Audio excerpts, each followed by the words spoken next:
প্রিয় দর্শক, সিলেটের জকিগঞ্জ উপজেলা থেকে আপনাদের সবাইকে স্বাগত জানাচ্ছি। আমি কামরুল ইসলাম মাহি, ক্যামেরা আছেন আহমেদ রুবেল। আপনারা জানেন সিলেটের যে কয়টি উপজেলা পানির নিচে ছিল এবং যে কয়টি উপজেলা বন্যায় সবচেয়ে বেশি ক্ষতিগ্রস্ত হয়েছিল, এর মধ্যে জকিগঞ্জ উপজেলা একটি। এবং এই জকিগঞ্জ উপজেলায় সবচেয়ে বেশি মানুষ বন্যায় কবলিত ছিলেন এবং বানবাসী মানুষ, এখানকার বানবাসী মানুষের এখনকার যে চ্যালেঞ্জ হয়ে দাঁড়িয়েছে, সেই চ্যালেঞ্জ হচ্ছে যাদের কাঁচা ঘর ছিল সেই কাঁচা ঘর মেরামত করা এবং বাড়ি ফিরিয়ে যে আগের যে স্বাভাবিক জীবনযাত্রা ছিল সেটি শুরু করা। আপনারা জানেন সিলেটের এই জকিগঞ্জ উপজেলায় সবচেয়ে বেশি বন্যায় ক্ষতিগ্রস্ত হয়েছে এবং এখানকার যে প্রায় সবকটি এলাকায় বলা চলে যে পানির নিচে তলিয়ে গিয়েছিল, কিন্তু এই মুহূর্তে পানি কমে আসায় কিন্তু এই এলাকার যে বন্যা পরিস্থিতি অনেকটাই স্বাভাবিক হয়েছে। এবং আমরা এই মুহূর্তে অবস্থান করছি সিলেটের এই উপজেলার একটি গ্রামে অবস্থান করছি এবং বানবাসী মানুষ যারা রয়েছেন তাদেরকে একটি প্রবাসী সংগঠনের পক্ষ থেকে ত্রাণ সামগ্রী বিতরণ করা হচ্ছে সিলেট বিভাগ উন্নয়ন পরিষদ। এর আগেও কিন্তু এই সংগঠন সিলেটের কানাইঘাট উপজেলা, জকিগঞ্জ উপজেলার থানাবাজার এবং অন্য একটি উপজেলায় কিন্তু তারা ত্রাণ সামগ্রী বিতরণ করেছেন এবং এই বিতরণী অনুষ্ঠানে উপস্থিত রয়েছেন সিলেট মহানগর আওয়ামী লীগের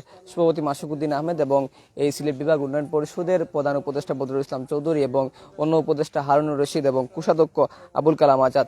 আপনাদেরকে যদি একটু দেখানোর চেষ্টা করি, প্রায় ৩ শতাধিক মানুষকে তারা খাদ্য সামগ্রী বিতরণ করছেন, কিন্তু এটি কিন্তু জকিগঞ্জের বিভিন্ন এলাকায় তারা ত্রাণ সামগ্রী বিতরণ করছেন এবং এই কার্যক্রম তাদের অব্যাহত থাকবে এমনটি কিন্তু এই এখানকার যারা রয়েছেন তারা কিন্তু জানিয়েছেন। আমরা একটু বক্তব্য শুনবো।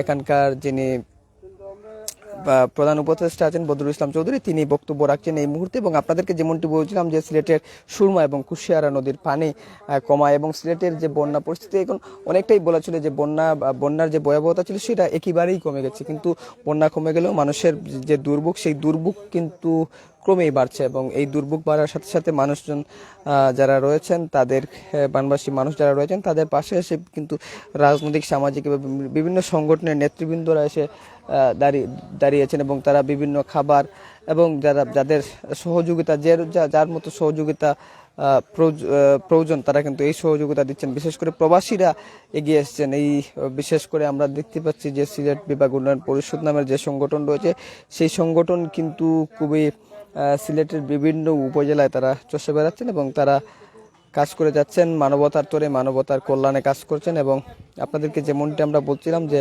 আমরা এই মুহূর্তে পল্লীশ্রী বাজার অবস্থান করছি। এই পল্লীশ্রী বাজারের প্রায় ৩ শতাধিক মানুষের মধ্যে খাবার বিতরণ করা হচ্ছে এবং এটি যারা বন্যা কবলিত এবং বানবাসী মানুষ ছিলেন এবং এছাড়াও কিন্তু যারা অসহায় মানুষ রয়েছেন তাদের মধ্যে বিতরণ করা হবে।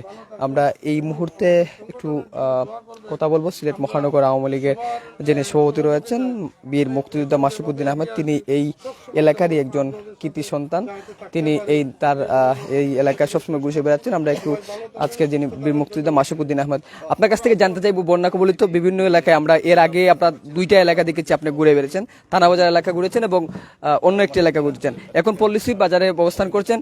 মানুষের সব জায়গায় ত্রাণের জন্য একটি অনেক জায়গায় মানুষের দেখা যাচ্ছে যে ত্রাণ চাচ্ছে, কিন্তু আপনারাও দিচ্ছেন, সামাজিক সংগঠন আসছে, পর্যাপ্ত পরিমাণ সরকারের পক্ষ থেকে দেওয়া হচ্ছে। এই ত্রাণ সামগ্রী বিতরণের অব্যাহত রাখার বা বিভিন্ন সংগঠন এগিয়ে আসার আহ্বান জানান কিনা? ধন্যবাদ। এই এলাকা জকিগঞ্জের মধ্যে সবচেয়ে অবহেলিত এলাকা, দুর্গম এলাকাও বলতে। আগে রাস্তাঘাট ছিল না, কিছুদিন আগে রাস্তাঘাট হয়েছে। এই এলাকার মানুষ বিশেষ করে মৎস্য শিকারে আরোহণ করে জীবিকা নির্ভর করে গরিব মানুষ, হয়তো 2-4টি ফ্যামিলি ভালো অবস্থানে আছে। আপনারা এই এলাকাকে বেছে নিয়েছেন, এই জন্য আপনাদেরকে ধন্যবাদ। আপনারা খবর নিয়েছেন কোন এলাকায় মানুষ যোগ্য। আমি যেটা মনে করি এই এলাকার যারা আছে এরা সব সময় নিগৃহীত। অনেক ক্ষেত্রে রাস্তাঘাট আছে ঠিক, অন্যান্য অনেক সুযোগ সুবিধা থেকে তারা বঞ্চিত। এখন আস্তে আস্তে ধীরে ধীরে সরকারের যে সহযোগিতার মনোভাব আছে সেই মনোভাবে তারা এখন পিছিয়ে নেই। তাদের যোগাযোগ ব্যবস্থাও ভালো, মন মানসিক দিক দিয়েও ভালো। সুতরাং আজকে জননেত্রী শেখ হাসিনা যেভাবে দেশ চালাচ্ছেন, এই যে আমাদের ভাইয়ারা আছেন, আবুল কালাম আজাদ সাহেব আছেন, বদরুল সাহেব আছেন, আরুন সাহেব আছেন, ওনারা কিন্তু ওই যে দুবাইতে আছেন, ওইখানে নেতৃস্থানীয় ব্যক্তিবর্গ সবাই সব সময় কিন্তু দেশের চিন্তা থাকে। আমরা দেখেছি সামান্যতম যদি আমাদের দেশের মধ্যে কোনো একটু কিছু ঘটে যায়, ওনারা পাগল হয়ে খবর নেন তো দেশে কি হয়েছে, সাথে সাথেই ওনারা ওনাদের ফান্ড আছে, ফান্ড কালেকশন করে ওনারা দেশের লোকের জন্য পাঠান। এইবার একটা সুবিধা আমাদের, এই সুবিধা যে শুধু সিলেট অঞ্চলে বন্যা হয়েছে, যে কারণে ওনারাও অনেকটা বেশি আমার মনে হয় ত্রাণ দেওয়ার সুযোগ পাচ্ছেন। পুরা দেশে তো দিতে হচ্ছে না, নতুবা পুরা দেশে দিতে হতো। যাই হোক, আজকে ওনারা ত্রাণ নিয়ে এসেছেন। যাদেরকে কার্ড দেওয়া হয়েছে তারা শুধু পাবেন, যারা কার্ড পান নাই, বিবেচনায় ওনারা আসেন নাই, এই জন্য ওনাদেরকে দেওয়া হবে না। আমি আশা করি আপনারা কেউ গন্ডগোল করবেন না। আর মা বোন যারা এসেছেন, আপনারাও যারা কার্ড পেয়েছেন তাদেরকেই শুধু দেওয়া হবে। আপনারা এই কার্ডওয়ালারা এইখান থেকে এই এক একটা বস্তা আপনাদেরকে দেওয়া হবে। আর জননেত্রী শেখ হাসিনা আপনাদের পাশে আছেন। এই দেশ একসময় এই অবস্থায় ছিল না। এই যে 2 বছর থেকে করোনা পিরিয়ড চলছে, একটা লোকও কিন্তু এই অঞ্চলে না খেয়ে মারা যায় নাই। সেটা কি সঠিক? তাহলে দেশের উন্নতি না অবনতি আপনারা বুঝে নিতে পারেন। দেশের মধ্যে যেহেতু একটা লোকও 2 বছরের না খেয়ে মারা যায় নাই, আমাদের দেশ অনেক অনেক উন্নতি হয়েছে জননেত্রী শেখ হাসিনার সঠিক নেতৃত্বের ফলেই, এবং এই যে আমাদের প্রবাসী ভাইয়েরা ওনাদের সহযোগিতার কারণে। ওনারা সার্বক্ষণিক দেশের সহযোগিতা করেন কিভাবে দেশকে এগিয়ে নেওয়া যায়। যদি বিদেশিরা যদি সহযোগিতা না করেন, তাহলে বিদেশি টাকা পয়সা আমাদের দেশে তো আসবে না। না আসলে আমরা খরচ করারও সুযোগ পাবো না। সুতরাং আমরা ওনাদের জন্য দোয়া করি, ওনারা সার্বক্ষণিক আমাদের চিন্তা করেন। আর জননেত্রী শেখ হাসিনা আমাদের জন্য আছেন, আপনারাও সবাই দোয়া করবেন। জননেত্রী শেখ হাসিনা, আওয়ামী লীগ যতদিন ক্ষমতায় থাকবে, জনগণের ভাগ্যের উন্নতি থাকবে। এই যে রাস্তা যেটা, ওইটা একসময় আপনাদের ছিল না, আমরা হাওড় অঞ্চলে ছিলাম। আজকালকে গাড়িয়ে কালীগঞ্জ থেকে আপনারা আসতেছেন, জকিগঞ্জে যেতে পারতেছেন, আপনাদের কোনো অসুবিধা হচ্ছে না। বিয়ে শাদী সামাজিক অনুষ্ঠান প্রত্যেক ক্ষেত্রে আপনারা অগ্রগামী। আমরাও কিন্তু আপনাদের কাছে আসি, সাথে আছি। আর না পারলে ভোটের সময় ভোটের জন্য আমরা আসি। আপনারা যার যার ইচ্ছা মতো ভোট দেন, যেদিকে ইচ্ছা ভোট দেন, সেটা আমাদের মুখ্য বিষয় নয়। ভালো কাজ করলে আপনারা তো আমাদেরকে সাহায্য করবেন, খারাপ কাজ করলে সাহায্য করবেন না।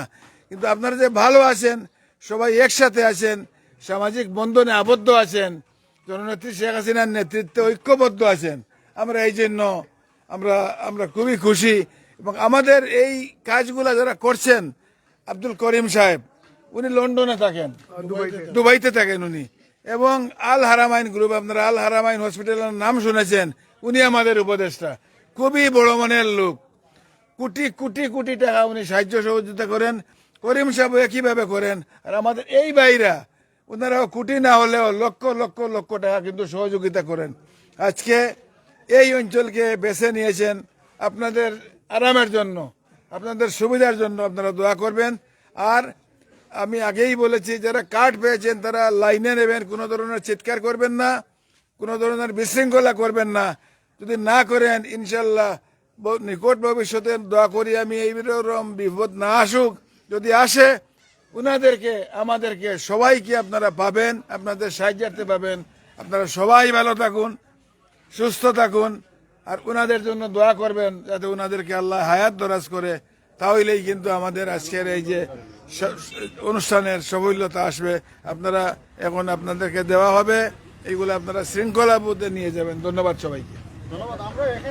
প্রিয় দর্শক, আপনারা যেমনটি শুনছিলেন, সিলেট বিভাগ উন্নয়ন পরিষদের যে কার্যক্রম, সে কার্যক্রম তারা অব্যাহত রয়েছে এবং এই এলাকার একজন স্থানীয় কমিউনিটি নেতা রয়েছেন, তার বক্তব্যই আমরা এখন শুনবো। ইউনিয়নের 3 নম্বর ওয়ার্ডের পক্ষ থেকে বলছি, আমাদের যে অত্র এলাকা খুব গরিব এলাকা, নিম্ন এলাকা, এই এলাকায় সবসময় সমস্যা থাকে।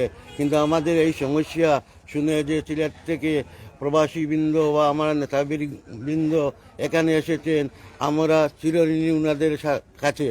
আমরা আশা করি ভবিষ্যতে আমাদের এই সমস্যা দেখা দিলে ওনারা আমাদেরকে দেখবেন, আমাদের খোঁজখবর নেবেন, তাই আমি আশা রাখি।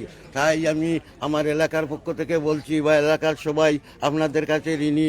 আপনারা চিরশান্তি বা বসবাস করুক, বিদেশ থেকে বেশি বেশি টাকা রোজগার করুক, করিয়া আপনারা উন্নতি হোক, এবং ভবিষ্যতে আমাদের এই এলাকায় গরিবগুলা আমাদেরকে আপদে বিপদে সাহায্য করিবেন, এই বলি আমি আমার বক্তব্য শেষ করছি।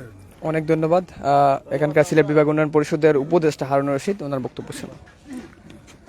বিসমিল্লাহির রহমানির রহিম। আসসালামু আলাইকুম।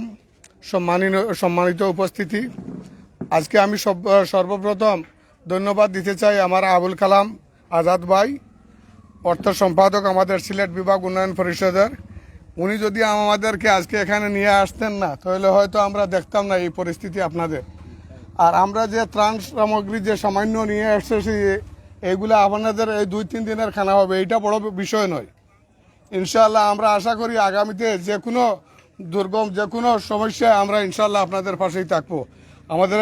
আমাদের সংগঠনের জন্য দোয়া করবেন, আমাদের সভাপতি, আমাদের প্রধান উপদেষ্টা সবার জন্য দোয়া করবেন, এই বলে আমার বক্তব্য শেষ করলাম। আসসালামু আলাইকুম। অনেক ধন্যবাদ। প্রিয় দর্শক, আপনাদেরকে প্রথমেই যেমনটি বলছিলাম যে বন্যা দুর্গত যে মানুষজন রয়েছেন, সেই মানুষদের মধ্যে যে ত্রাণ সামগ্রী বিতরণের যে কার্যক্রম, সেটি কিন্তু অব্যাহত রেখেছে সিলেট বিভাগ উন্নয়ন পরিষদ। এবং এই পল্লীশ্রী গ্রামের বেশিরভাগই কিন্তু প্রায় অসহায় এবং দারিদ্র্য সীমার নিচেই বসবাস করেন অনেকজন, এরকমই কিন্তু এখানকার স্থানীয় যারা রয়েছেন তারা বলছিলেন। তো আমরা যেমনটি আপনাদেরকে বলছিলাম, সিলেটের জকিগঞ্জের যে বন্যা পরিস্থিতি এবং বন্যায় দুর্গত এলাকার মানুষের যে দুর্ভোগ ছিল, সেই দুর্ভোগ কিন্তু ক্রমেই কিন্তু কমে আসছে এবং প্রশাসন এবং স্থানীয় রাজনীতিবিদ এবং প্রশাসনিক এবং প্রবাসী সংগঠনও কিন্তু ইতিমধ্যেই এগিয়ে এসেছে। তো এই ছিল সিলেটের জকিগঞ্জ উপজেলা থেকে বন্যা পরিস্থিতির সর্বশেষ।